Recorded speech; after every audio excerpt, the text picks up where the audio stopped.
زكاة الفطر الأصل أنها تؤدى بين صلاة الفجر وصلاة العيد. هذا وقت زكاة الفطر، بين صلاة الفجر وصلاة العيد يوم العيد. هذا الوقت طبعا قصير جدا، يقدر تقريبا بساعة ونصف تقريبا أو أكثر بقليل، ساعة ونصف أو أكثر، لأن الأصل في صلاة العيد أنها عيد الفطر قلنا تؤخر ولا لا، حتى يدرك الناس إخراج زكاة الفطر وحتى يدركوا أن يفطروا، بخلاف عيد الأضحى قلنا تعجل الصلاة حتى يتفرغ الناس لذبح أضاحيهم.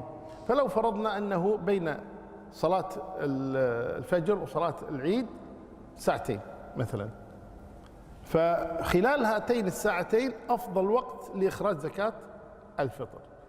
في السابق كان الناس أهل بلد واحد صغير والفقراء معروفون، يصلي الفجر ويروح للفقير ويعطيه زكاة الفطر. الآن الأمر تغير، قد لا يكون من يستحق زكاة الفطر قريبا منك، وقد لا تتمكن من الوصول إليه في هذا الوقت. فهل يجوز أن أقدم زكاة الفطر مثلا قبل الفجر مثلا في الليل؟ ثبت عن ابن عمر رضي الله عنهما أنه كان يخرجها قبل يومين من العيد، ولذا قال أهل العلم يجوز أن يقدمها ليلتين أو يومين قبل العيد من باب الاحتياط، خشية أن لا يجد فقيرا أو لا يتمكن أو غير ذلك من الأسباب. لأنه إذا صلى الإمام العيد ولم يخرج زكاة الفطر لا تعتبر زكاة، تكون فاتته الزكاة، لكن تبقى في ذمته يدين عليه حق، لأنه حق للفقراء، لكن أجرها ليس أجر زكاة، وإنما يكون أجرها أجر صدقة، يكون أجرها أجر صدقة، وفرق عظيم بين أجر الزكاة وأجر الصدقة.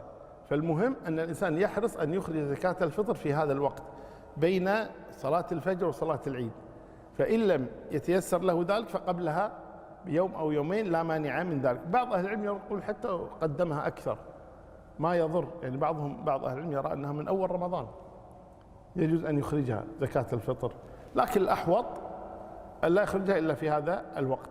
والصاع من صاع النبي صلى الله عليه وسلم، صاع المدينة، وذكر أهل العلم يعني يقدر بين كيلوين ونص، كيلوين 600، بعضهم يقول كيلوين 400، يعني بهالحروة هذه. فلو أخرج الإنسان 3 كيلو أو كيلوين و750 يكون أولى وأحوط هذا الأمر.